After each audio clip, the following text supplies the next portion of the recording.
নমস্কাৰ স্বাগতম জনাইছো আপুনি চাই আছে গুড মৰ্নিং 18 ষ্টুডিঅত মই গীতাশ্ৰী প্ৰথমটো খবৰ মহানগৰীৰ খানাপাৰাত এক ভয়ংকৰ পথ দুৰ্ঘটনা সংঘটিত হৈছে গাখীৰ ভৰ্তি এখন বলেৰো পিকআপ ভানত খুন্দা মাৰিলে এখন তীব্ৰবেগী i20 বাহনে i20 বাহনৰ খুন্দাত ৰাজপথতে বাগৰি পৰে বলেৰো পিকআপ বাহনখন আৰু দুৰ্ঘটনাত গুৰুতৰভাৱে আহত হৈছে দুয়োখন বাহনৰে চালক তথা আৰোহীসকল এই দুৰ্ঘটনাত বেয়াকৈ দুৰ্ঘটনাগ্ৰস্ত হৈছে ক্ষতিগ্ৰস্ত হৈছে দুয়োখন বাহন প্ৰত্যক্ষদৰ্শীৰ ভাষ্য অনুসৰি i20 বাহনখনে আন এখন ডাস্টাৰ বাহনৰ সৈতে খেদাখেদি কৰি আহিছিল ফলত এই দুৰ্ঘটনা সংঘটিত হ'বলৈ পালে বুলি অভিযোগ কৰিছে প্ৰত্যক্ষদৰ্শীয়ে ঘটনাস্থলীত যান-বাহন আৰক্ষী উপস্থিত হৈ আহতসকলক চিকিৎসালয়ত ভৰ্তি কৰোৱাৰ লগতে দুয়োখন বাহনো জব্দ কৰিছে পুৱাৰ খবৰ মহানগৰীৰ খানাপাৰাত ভয়ংকৰ পথ দুৰ্ঘটনা সংঘটিত হৈছে গাখীৰ ভৰ্তি বলেৰো পিকআপ ভানত খুন্দা মাৰিলে গৈ এখন তীব্ৰবেগী i20 বাহনে i20 বাহনখনৰ খুন্দাত ৰাজপথত বাগৰি পৰে বলেৰো পিকআপ বাহনখন দুৰ্ঘটনাত গুৰুতৰভাৱে আহত হৈছে দুয়োখন বাহনৰ চালক তথা আৰোহীসকল আৰু এই দুৰ্ঘটনাত বেয়াকৈ ক্ষতিগ্ৰস্ত হৈছে দুয়োখন বাহন প্ৰত্যক্ষদৰ্শীৰ ভাষ্য অনুযায়ী i20 বাহনখনে আন এখন ডাস্টাৰ বাহনৰ সৈতে খেদাখেদি কৰি আছিল আৰু যাৰ ফলত এই দুৰ্ঘটনা হ'বলৈ পালে আৰক্ষী উপস্থিত হৈছে দুৰ্ঘটনাৰ পিছতে আৰু ইতিমধ্যে দুয়োখন বাহন জব্দ কৰিছে আহত হৈছে আৰোহীসকলক চিকিৎসালয়ত ভৰ্তি কৰাৰ ব্যৱস্থা কৰা হয় আমি খবৰ পালোঁ যে ইয়াতে এটা এক্সিডেণ্ট হৈছে লগালগ গুচি আহিলোঁ আহি দেখোঁ যে দুইখন গাড়ী পৰি আছে বহুত মানুহ মানে কেইবাজন মানুহ জুম হৈ আছিলে মানুহ সুধিলোঁ যে কিবা জখমী আছে নেকি বোলে জখমী দুজনমান আছিলে বেলেগ এখন গাড়ীত লৈ গ'ল এতিয়া আৰু ড্ৰাইভাৰটো পালোঁ এই বলেৰো পিকআপখন সুধিলোঁ ক'ৰ পৰা কেনেকৈ আহিছা কি কৈছে যে চন্দ্ৰপুৰৰ পৰা আহিছিলোঁ গাখীৰ লৈ এইখন গাড়ী অভাৰ স্পীডত আহিছে আহোঁতে যিটো নিয়ন্ত্ৰণ হেৰুৱাই খুন্দা লাগি গ'ল i20 কিমান মানুহ আছে সি ইমান নাজানে দুজনমান কিবা জখমী হোৱা বুলি কৈছে কিমান মানুহ আছে সি ক'ব নোৱাৰে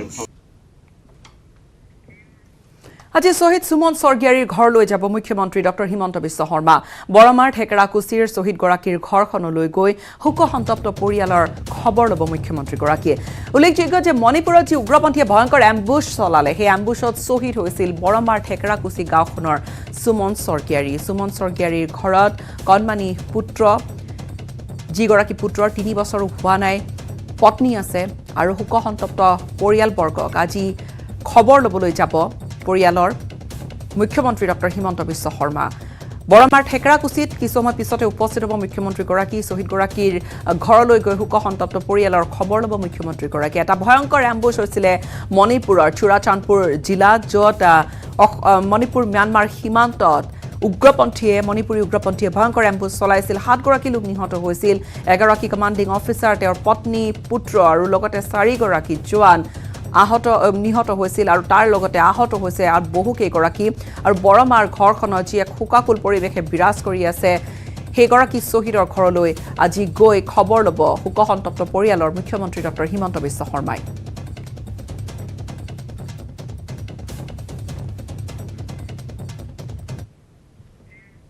কমলপুৰৰ পানীটেমা নিশা এটা ভয়ংকৰ পথ দুৰ্ঘটনা সংঘটিত হ'ল য'ত নিহত হৈছে এজন লোক মাৰুতি ভান এখনে মহতিয়াই থৈ গ'ল ৰতন নাথ নামৰ লোকজনক গুৰুতৰভাৱে আহত ৰতন নাথক চিকিৎসালয়লৈ নিয়া হয় যদিও আদবাটতে তেওঁৰ মৃত্যুক সাৱটি ল'লে পানীটেমাৰ সোণাৰাম গেছ এজেঞ্চিৰ কৰ্মচাৰী আছিল ৰতন নাথ দুৰ্ঘটনাৰ পিছতে পলায়ন কৰিলে ভেনখনৰ চালকে পূৰ্বেও এই ভেনখনে অবৈধভাৱে বিলাতী সুৰা যোগান ধৰাৰ এক গুৰুতৰ অভিযোগ আছে আৰু দুৰ্ঘটনাৰ সময়তো বাহনখনৰ সুৰাৰ বটল পোৱাৰ অভিযোগ উত্থাপন হৈছে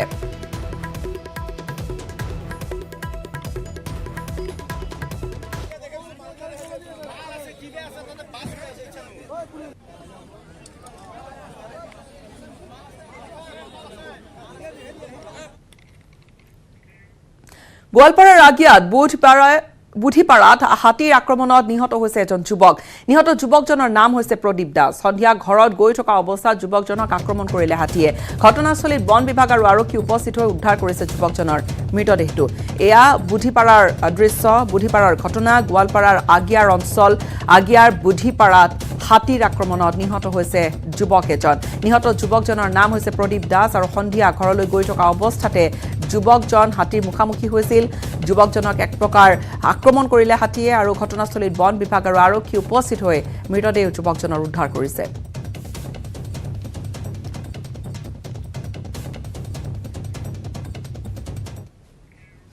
দক্ষিণ হালমৰা মানকাছৰ জিলাত হাতছিঙিমাৰীত উপায়ুক্তৰ কাৰ্যালয়ত মুখ্যমন্ত্ৰী বিশেষ তদাৰকী শাখাই চলালে অভিযান অভিযানকাৰী দলটোৱে জব্দ কৰিছে বহুখিনি নথিপত্ৰ গাঁওবুঢ়া নিযুক্তি কেলেংকাৰীৰ তদন্ত কৰিছে চিএম ভিজিলেন্সে দক্ষিণ হালমৰা মানকাছৰ জিলাৰ মানকাছৰত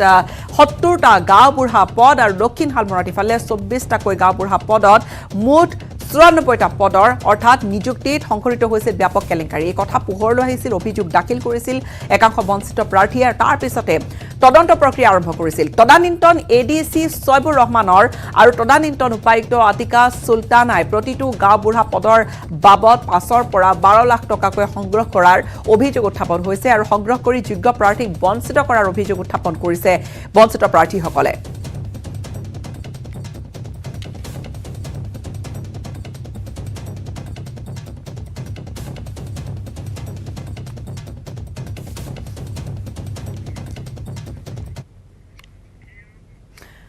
ডুমডুমাত ছাত্ৰ-ছাত্ৰীৰ পথ অৱৰোধ কাৰ্যসূচী ছাত্ৰ একতা সভাৰ নিৰ্বাচনক কেন্দ্ৰ কৰি দুদিনৰ পৰা উত্তাল হৈ আছে ডুমডুমা মহাবিদ্যালয় ছাত্ৰ একতা সভাৰ মনোনয়নৰ প্ৰক্ৰিয়াত ব্যাপক খেলিমেলিৰ অভিযোগ তুলিছে একাংশ ছাত্ৰ-ছাত্ৰীয়ে ডুমডুমা মহাবিদ্যালয়ৰ সন্মুখত পথ অৱৰোধ কাৰ্যসূচী ৰূপায়ণ কৰি উত্তাল প্ৰতিবাদ সাব্যস্ত কৰে শিক্ষাৰ্থীসকলে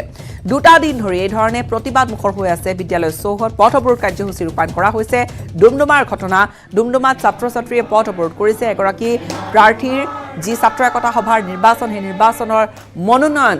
বাতিল হোৱা কেন্দ্ৰ কৰি দুদিনৰ পৰা এই ধৰণে উত্তাল হৈ আছে ডুমডুমা মহাবিদ্যালয়ৰ চৌহদ ছাত্ৰ একতা সভাৰ মনোনয়ন প্ৰক্ৰিয়াত খেলিমেলিৰ অভিযোগ উত্থাপন কৰিছে এইসকল ছাত্ৰ-ছাত্ৰীয়ে তেওঁলোক প্ৰতিবাদত বহি পৰিছে ডুমডুমা মহাবিদ্যালয়ৰ সন্মুখত পথ অৱৰোধ কাৰ্যসূচী ৰূপায়ণ কৰি এই ধৰণে প্ৰতিবাদ সাব্যস্ত কৰিলে শিক্ষাৰ্থীসকলে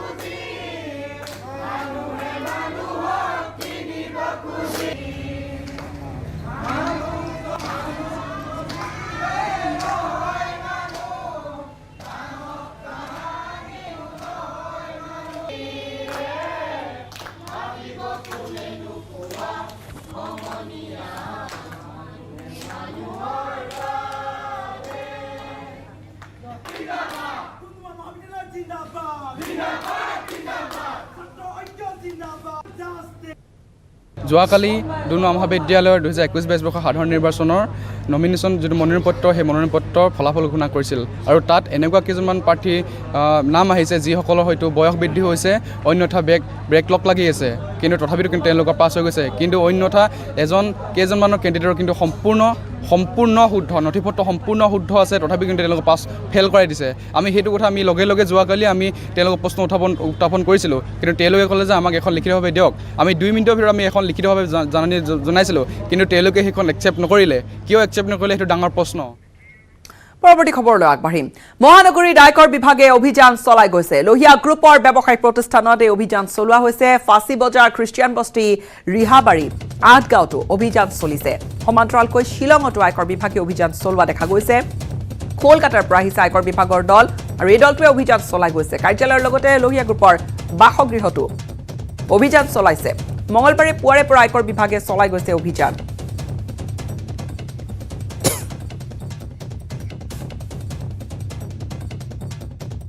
লোহিয়াৰ ঘৰত কাৰ্যালয়ত অভিযান চলাইছে লোহিয়া গ্ৰুপৰ ব্যৱসায়িক প্ৰতিষ্ঠানত চলিছে আয়কৰৰ অভিযান আৰু কলকাতাৰ পৰা আয়কৰ বিভাগৰ এই দলটো আহিছে অভিযানকাৰী দল আহিছে তেওঁলোকে ফাঁচী বজাৰ খ্ৰীষ্টিয়ান বস্তি ৰিহাবাৰী আঠগাঁৱতো অভিযান চলাইছে সমান্তৰালকৈ শ্বিলঙতো আয়কৰ বিভাগে অভিযান চলাইছে কলকাতাৰ পৰা অহা আয়কৰ বিভাগৰ দলৰ এই অভিযান কাৰ্যালয়ৰ লগতে লোহিয়াৰ বাসগৃহতো অভিযান চলোৱা হৈছে আৰু মঙলবাৰে পুৱা ৭ বজাৰ পৰা এই অভিযান আৰম্ভ হৈছিল অভিযান অব্যাহত আছে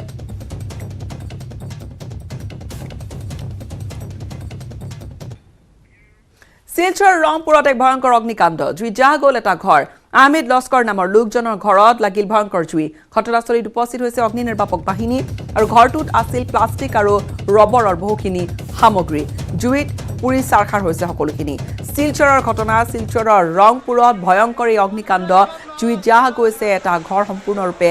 আহমেদ লস্কৰ নামৰ লোকজনৰ ঘৰত লাগিছিলে ভয়ংকৰ জুই আৰু এই ঘৰটোত কিছু প্লাষ্টিকৰ সামগ্ৰী কিছু ৰবৰৰ সামগ্ৰী আছিল জুয়ে অধিক ভয়াৱহ ৰূপ ল'লে ঘটনাস্থলীত উপস্থিত হৈ অগ্নি নিৰ্বাপক বাহিনীয়ে জুই নিৰ্বাপন কৰে ঘৰটোত প্লাষ্টিকৰ আৰু ৰবৰৰ সামগ্ৰী থকা মাত্ৰকে তাত যথেষ্ট সোনকালে সম্প্ৰসাৰিত হৈছিল এই জুই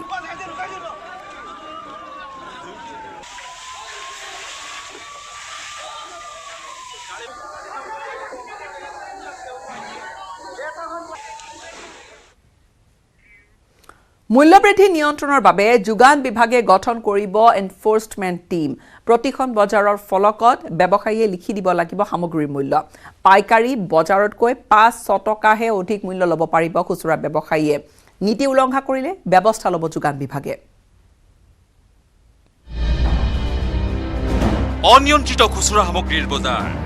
পাইকাৰী বজাৰতকৈ দুগুণ বৃদ্ধি খুচুৰা সামগ্ৰীৰ মূল্য 20 টকীয়া বগা পিয়াজ খুচুৰা বজাৰত বিক্ৰী হৈছে 40 টকা পৰ্যন্ত ৰাজ্যত আকাশলংঘী খাদ্য সামগ্ৰীৰ মূল্য পিয়াজৰ লগতে দুগুণে বৃদ্ধি পাইছে শাক-পাচলিৰ মূল্য ইয়াৰ মূল কাৰণেই হৈছে খুচুৰা ব্যৱসায়ীসকলে যধে-মধে কৰা দাম বৃদ্ধি ৰাইজক কেনেকৈ সহায় কৰিব পাৰি তাকে লৈ যোগান বিভাগ পাইকাৰী ব্যৱসায়ী আৰু চেম্বাৰ্ছ অৱ কমাৰ্চৰ সৈতে বৈঠক পাতিলে যোগান মন্ত্ৰী ৰঞ্জিত দাসে মূল্য বৃদ্ধিৰ পৰা ৰাইজক পৰিত্ৰাণ পোৱাৰ বাবে যোগান বিভাগে গঠন কৰিব এনফোৰ্সমেণ্ট টিম টাস্ক ফৰ্চে বজাৰে বজাৰে চলাব অভিযান প্ৰতিখন বজাৰৰ ফলকত ব্যৱসায়ীয়ে লিখিব লাগিব সামগ্ৰীৰ মূল্য আমি এটা এনফোৰ্সমেণ্ট টিম এটা আমি গঠন কৰাৰ কথা ইতিমধ্যে আজি আমি নিৰ্দেশ দিছোঁ আমাৰ জিলা উপায়ুক্ত ডাঙৰীয়াৰ নেতৃত্বত আগন্তুক দিনত আমাৰ এনফোৰ্সমেণ্ট টিম যিটো হ'ব তাত যিহেতু এজন এক্সিকিউটিভ মেজিষ্ট্ৰেটে মনিটৰ কৰিব আৰু সেইখিনি কৰাৰ পিছত অন্তত আলু পিঁয়াজ আৰু ভেজিটেবলছৰ ক্ষেত্ৰত ৰাইজে কিছু সকাহ পাব বুলি মই আশা ৰাখিছোঁ 2 দিনৰ ভিতৰতে টাস্ক ফৰ্চ নটিফিকেশ্যন হ'ব উপায়ুক্তক নিৰ্দেশ দিছোঁ পাইকাৰী বজাৰৰ পৰা কিনি অনা সামগ্ৰী খুচুৰা ব্যৱসায়ীসকলে বিক্ৰী কৰিব পাৰিব কেৱল 5ৰ পৰা 6 টকাৰ অধিক মূল্যত এই নীতি উলংঘা কৰিলে খুচুৰা ব্যৱসায়ীয়ে সন্মুখীন হ'ব শাস্তিৰ মহানগৰীৰ কোনখন বজাৰত সামগ্ৰীৰ মূল্য কিমান তাকে জানিবলৈ শীঘ্ৰেই গ্ৰাহকৰ বাবে যোগান বিভাগে মুকলি কৰিব এটা এপ খুচুৰা ব্যৱসায়ীসকলে যাতে অত্যাধিক দাম ল'ব নোৱাৰে মেক্সিমাম তেওঁলোকে 5ৰ পৰা 6 টকা হয়তো ল'ব পাৰে কিন্তু তেওঁলোকে যদি তাতকৈ যদি অতিৰিক্ত দাম লয় তেতিয়াহ'লে আমি পামহি বজাৰে হওক বা গড়চুকু বজাৰলৈ আমি মিলাই পেলাই আমাৰ এনফোৰ্সমেণ্ট টিম তাত আমাৰ ফুড এণ্ড চিভিল ছাপ্লাইৰ মানুহে হওক বা লিগেল মেট্ৰলজিৰ মানুহে হওক বা আমাৰ মাৰ্কেটিং ইনস্পেক্টৰে হওক বা অসম পুলিচে হওক বা GMCৰ বিষয়াসকলক লৈ পেলাই আমি 2-4টা আমি টাস্ক ফৰ্চ গঠন কৰাৰ কাৰণে সিদ্ধান্ত গ্ৰহণ কৰিছোঁ এতিয়াৰ পৰা খুচুৰা ব্যৱসায়ীসকলে যদি অত্যাধিক দাম লয় তেতিয়াহ'লে আগন্তুক দিনত আমাৰ মনিটৰ কৰাৰ জৰিয়তে বাকী যিমানখিনি ব্যৱস্থা আছে সেই ব্যৱস্থাৰ আমি আওতাত তেওঁলোকক আনিবলৈ আমাৰ চৰকাৰ বাধ্য হ'ব আনহাতে দেশত সৰিয়হ খেতি চলিত বৰ্ষত অধিক হোৱাৰ বাবে ডিচেম্বৰ মাহৰ পৰা মিঠাতেলৰ মূল্য হ্ৰাস হোৱাৰ আশ্বাস প্ৰদান কৰিছে মন্ত্ৰী ৰঞ্জিত দাসে ভাৰতৰ আন ৰাজ্যৰ তুলনাত অসমত অত্যাৱশ্যকীয় সামগ্ৰীৰ মূল্য অধিক নোহোৱা বুলি দাবী কৰিলে মন্ত্ৰী ৰঞ্জিত দাসে যে এতিয়া যিহেতু ক্ৰপ যিহেতু আৰম্ভ হৈছে ডিচেম্বৰলৈ হয়তো আমাৰ যিহেতু সমগ্ৰ অসম বা ভাৰতবৰ্ষতে এইটো এইবাৰ এভেইলেবল যোৱাবাৰতকৈ মানুহ এইবাৰ সৰিয়হৰ প্ৰডাকশ্যন বেছি কৰিছে বুলি আমি জ্ঞাত গতিকে আগন্তুক দিনত ইয়াৰ পৰা সকাহ পাম বুলি মই বিশ্বাসী সামগ্ৰিকভাৱে আমি যদি চাওঁ দাইলৰ ক্ষেত্ৰত যদি চাওঁ এইবোৰ সামগ্ৰিকভাৱে সমগ্ৰ ভাৰতবৰ্ষতে এটা পৰ্যায়তে আছে ইফালে মূল্যবৃদ্ধিক লৈ চৰকাৰে বৈঠক পাতি থকাৰ সময়তে মূল্যবৃদ্ধিৰ বিৰুদ্ধে মহানগৰীত প্ৰতিবাদ বামপন্থী দলৰ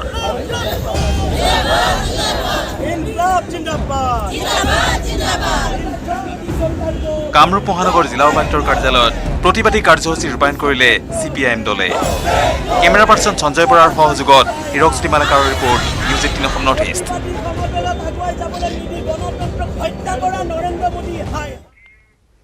মহিলাই পুৰুষক দিব নোৱাৰিব মালিচ পুৰুষেও মহিলাক দিব নোৱাৰিব মালিচ পাৰ্লাৰৰ ভিতৰত থাকিব নোৱাৰিব কোনো আছুতীয়া কক্ষ গুৱাহাটী পৌৰ নিগমৰ এনে নিৰ্দেশনাৰ পিছতে এতিয়া গৰজি উঠিছে পাৰ্লাৰত কৰ্মৰত মালিক আৰু কৰ্মচাৰীসকল মঙলবাৰে GMCৰ এই নিৰ্দেশনাৰ পিছতে লতাশিল খেলপথাৰত প্ৰতিবাদত বহি পৰিল পাৰ্লাৰৰ শতাধিক মালিক লগতে কৰ্মচাৰী GMCৰ সিদ্ধান্তক হঠকাৰী সিদ্ধান্ত আখ্যা দি বিকল্প পথ উলিওৱাৰ আহ্বান কৰিছে GMCক এইসকল প্ৰতিবাদকাৰীয়ে যেহেতু GMCয়ে যি ধৰণৰ নিৰ্দেশনা দিছিল যে পাৰ্লাৰৰ ভিতৰত কোনো ধৰণৰ আছুতীয়া কক্ষ থাকিব নোৱাৰিব পাৰ্লাৰত লগতে মহিলাই তাত পুৰুষক মালিচ দিব নোৱাৰিব আৰু একেধৰণে পুৰুষে মহিলাকো মালিচ দিব নোৱাৰিব এই ধৰণৰ নিৰ্দেশনা GMCয়ে স্পষ্ট কৰি দিয়াৰ পিছত নটিচ দিয়াৰ পিছত পাৰ্লাৰৰ যিসকল মালিক আছে, যি তাত কৰ্মৰত কৰ্মচাৰীসকল আছে, তেওঁলোক প্ৰতিবাদত বহি পৰিছে। তেওঁলোকে GMCৰ এই সিদ্ধান্তৰ বিৰুদ্ধাচৰণ কৰিছে। গুৱাহাটী পৌৰ নিগমক তেওঁলোকে বিকল্প পথ বাছিবলৈ আহ্বান জনাইছে। এই নিৰ্দেশনাৰ পিছতে গৰজি উঠিছে এক প্ৰকাৰ পাৰ্লাৰত কৰ্মৰত কৰ্মচাৰীসকল আৰু লগতে মালিক পক্ষ। মঙলবাৰে এই ধৰণে GMCৰ এই নিৰ্দেশনাৰ পিছতে তেওঁলোক এই ধৰণে লতাশিল খেলপথাৰত বহি পৰি প্ৰতিবাদী কাৰ্যসূচী ৰূপায়ণ কৰে।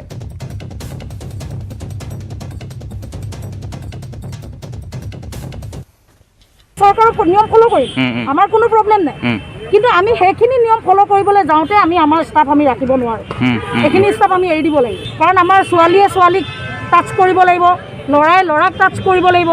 এতিয়া আমাৰ ছোৱালীখিনিয়ে যদি ছোৱালীক টাচ কৰিলে আমাৰ ইমান ছোৱালী প্ৰয়োজন নাই, দুজনী ৰাখিলেই হ'ল। আৰু ল'ৰাক আমি ৰাখিবলৈ হ'লে আমাৰ ইয়াতে কোনটো ইনষ্টিটিউট আছে যে ইয়াতে ল'ৰাই ইয়াতে ট্ৰেইনিং ল'ম, আমাৰ অসমীয়া ল'ৰা কোনটোৱে কি জানে। তো সেই ল'ৰাখিনি আমি এতিয়া আনিব লাগিব বিহাৰ, পঞ্জাৱ, তো বহিৰাগত বাহিৰৰ জেগাৰ মানুহ আনি ইয়াত সংস্থাপন দিব লাগিব। এতিয়া আমাৰ থলুৱা মানুহখিনি আমি কি কৰি খাম? আমাৰটোতো পাৰ্লাৰবিলাকত এনেকুৱা কৰ্ম চলা নাই। আৰু যদি তেনেকুৱা অপকৰ্ম হয় বুলি চৰকাৰে গম পাইছে, আজি ইমান দিনে কি কৰি আছে? সেইখিনি কিয় ধৰিবলৈ অহা নাই? ন্যায়ালয়ৰ দ্বাৰস্থ হ'ব লাগিব আমি আইনীভাৱে আমি চৰকাৰক আমি অনুৰোধ জনাম যাতে আমাৰ আগলৈকে আমাৰ আৰু আমাৰ বিশ্বাস আছে, আমাৰ এই মুখ্যমন্ত্ৰীয়ে আমাৰ ফালে চাব, সেইখিনি আমাৰ বিশ্বাস আছে। কাৰণ কিয় আমি উঠাইছো এখন চৰকাৰ, আমাৰে মৰমৰ দাদা, মৰমৰ মামা, আমাৰে মৰমৰ 1972 চনত সুকীয়া ৰাজ্য হিচাপে স্বীকৃতি লাভ কৰিছিল মেঘালয়ে। সেই তেতিয়াৰে পৰাই অসম মেঘালয় সীমান্তৰ কামৰূপ জিলাৰ লাম্পিয়ে সীমা বিবাদৰ বাবে দেখা নাই কোনো ধৰণৰ উন্নয়নৰ মুখ। অসমৰ ইতিহাসত প্ৰথমবাৰৰ বাবে দুয়োখন ৰাজ্যৰ দুগৰাকীকৈ মুখ্যমন্ত্ৰী লাম্পিত পদাৰ্পণে লাম্পিলৈ এতিয়া কঢ়িয়াইছে কিছু আশা।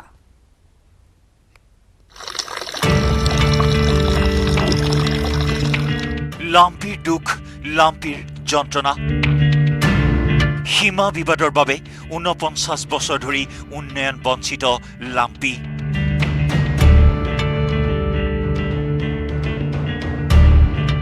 লাম্পিৰ উন্নয়নৰ ছবিখন আমি দেখুৱাব বিচাৰিছোঁ। লাম্পিত এনেধৰণেই উন্নয়ন হৈছে, কাৰণ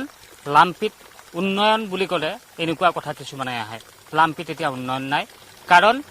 লাম্পি বাৰে বাৰে বঞ্চিত হৈ থাকিব লগা হৈছে একমাত্ৰ সীমা বিবাদৰ বাবে। এতিয়া পিছে আশা আনিছে মুখ্যমন্ত্ৰী ডক্টৰ হিমন্ত বিশ্ব শৰ্মা আৰু মেঘালয়ৰ মুখ্যমন্ত্ৰী কনৰাড চাংমাই। এইখনেই এতিয়া লাম্পিৰ জিয়া ছবি।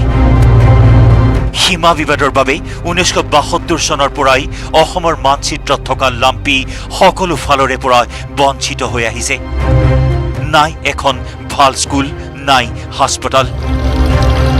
খোৱাপানীৰ বাবেও কৰিবলগীয়া হয় হাহাকাৰ। লোৱাৰ লাম্পিত আছে 6খন গাঁও, প্ৰায় 4300 লোকৰ বসতি। পিছে বেমাৰ এটা হ'লে বেমাৰীক নিবলৈ নাই এখন এম্বুলেন্সো। তথ্য প্ৰযুক্তিৰ এই যুগত লাম্পিত নাপায় আপুনি মোবাইল নেটৱৰ্ক।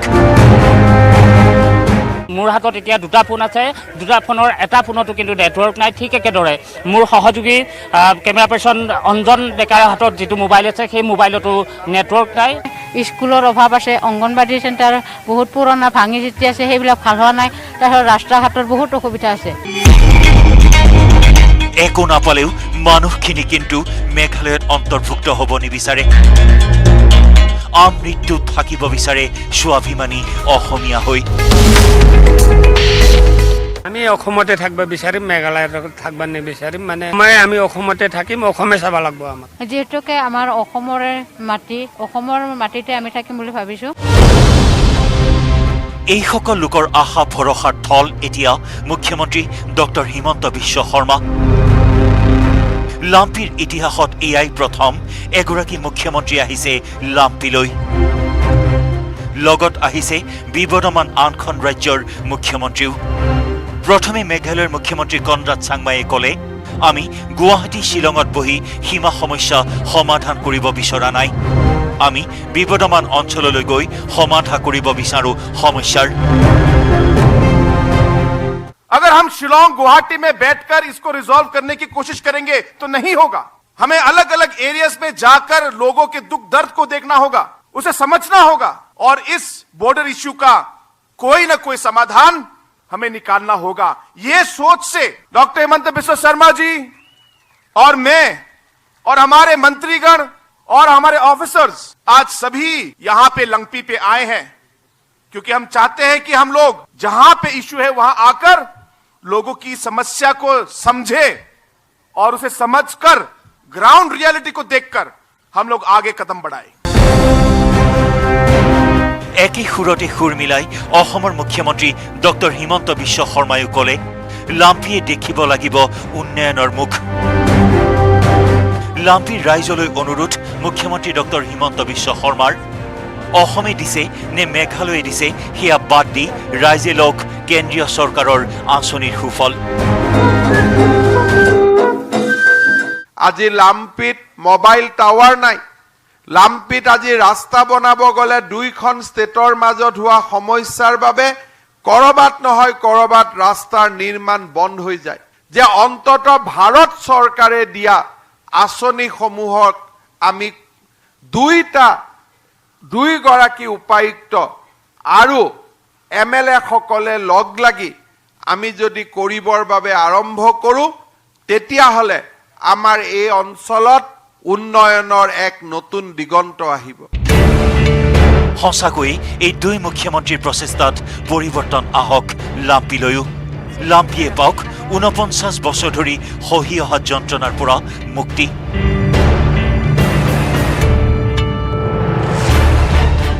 এতিয়া আহিছে মুখ্যমন্ত্ৰী ডক্টৰ হিমন্ত বিশ্ব শৰ্মা আৰু তাৰ লগতে আহিছে মেঘালয়ৰ মুখ্যমন্ত্ৰী কনৰাড চাংমাও। আৰু সকলোৱে আশা কৰিছে যে এই দুইগৰাকী মুখ্যমন্ত্ৰী অহাৰ পিছতেই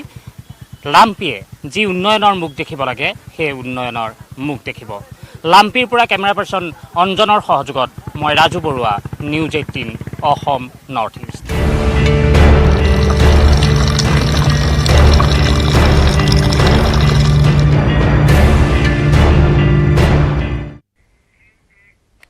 আমি লাম্পিৰ ছবিখন আপোনালোকক দেখুৱালো। সময়খিনিত এটা চমু বাণিজ্যিক বিৰতিৰ। আটাইতকৈ সবল আৰু সতেজ cement Surya cement. Surya cement অটুট ঘৰ অটুট অসম।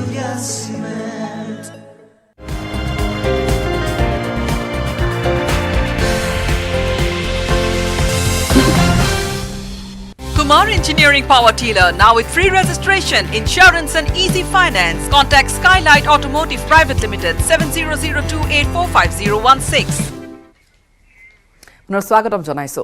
আৰম্ভ হ'ল শংকৰ সংঘৰ ডিব্ৰুগড় অধিৱেশনৰ প্ৰস্তুতি। 21 নৱেম্বৰত স্থাপন হ'ব অধিৱেশনৰ লাইখুটা আৰু তাৰ পূৰ্বে লাইখুটা স্থাপন হ'বলগীয়া স্থানত ধান আৰু নৰা কটা পৰ্ব চলিছে। ধান কটাৰ মাজতে দাৱনীয়ে জুৰিলে বিহুগীত আৰু দিহানাম।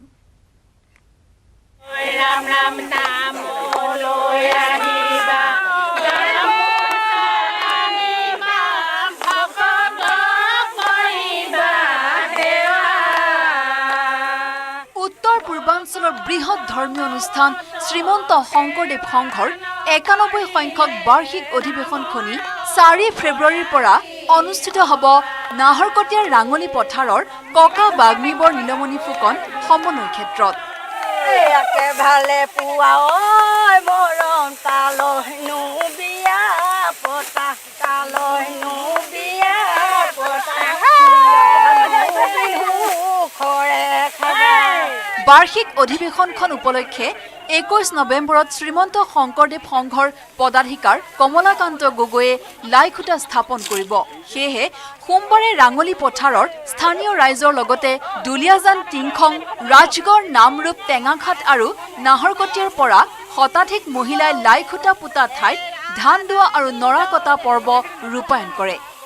এই পৰ্বৰ মাজতে দাৱনীসকলে গুৰুজনাৰ অপূৰ্ব সৃষ্টি দিহানাম আৰু বিহুগীত গাই এক সুন্দৰ পৰিৱেশ সৃষ্টি কৰে।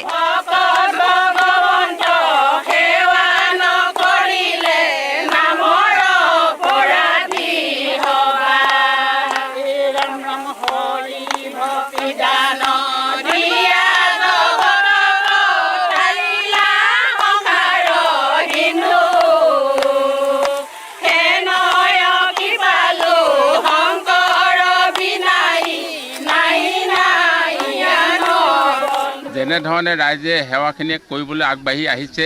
আমি আজি বৰ ভাল পাইছোঁ। যিহেতু এই পথাৰতে 21 নৱেম্বৰ লাইখুটা মূলৰ পদাধিকাৰ কমলাকান্ত গগৈদেৱে স্থাপন কৰিব। আৰু সেইদিনা সেই পবিত্ৰ অনুষ্ঠানতে স্থানীয়ভাৱে থকা সকলো ৰাইজকে আমি এই কাৰ্যসূচীত অংশগ্ৰহণ কৰিবৰ কাৰণে সেৱাই নিবেদন জনাইছোঁ। কৃষ্ণ।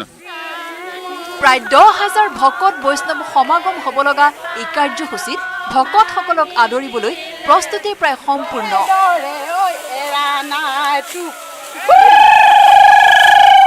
এই ধান দোৱা পৰ্বত প্ৰাক্তন বিধায়িকা প্ৰণতি ফুকনে নিজে ধান কটাৰ লগতে জাতি ধৰ্ম বৰ্ণ নিৰ্বিশেষে সকলো লোককে অধিৱেশনস্থলীত উপস্থিত থাকি অধিৱেশনখনি সাফল্যমণ্ডিত কৰি তুলিবলৈ আহ্বান জনায়। গুৰু সেৱাই আটাইতকৈ ডাঙৰ সেৱা বুলি কোৱা হয়। শ্ৰীমন্ত শংকৰদেৱ সংঘৰ অধিৱেশনখন ইয়াত অনুষ্ঠিত হ'ব। সেই উপলক্ষে আমি সকলোৱে অতি উৎসাহিত হৈছোঁ আৰু আশা কৰিছোঁ যে ভগৱানৰ আমাৰ গুৰুজনৰ শ্ৰীচৰণত এভাগী সেৱা জনাই আমি যাতে অধিৱেশনখন সম্পূৰ্ণ হয়, সুন্দৰ হয়, তাৰ কাৰণে আমি সকলোৰে একাগ্ৰতাৰে কাম কৰিছোঁ। নাহৰকটীয়াৰ পৰা উৎপল চলিহাৰ report, news 18 Assam north east.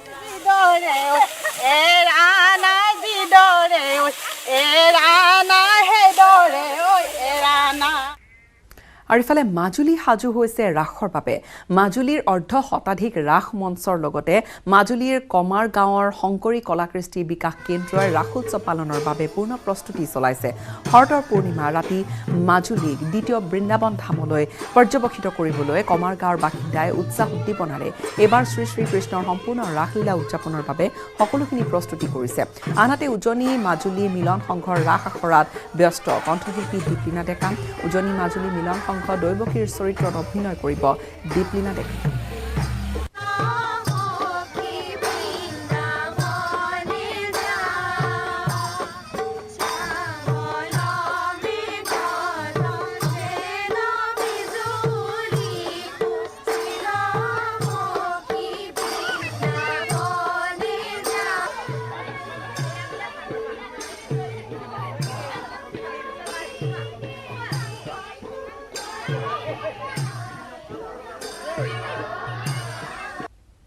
আমাৰ এই গোপপালকসকলে আজি প্ৰায় 15 দিন ধৰি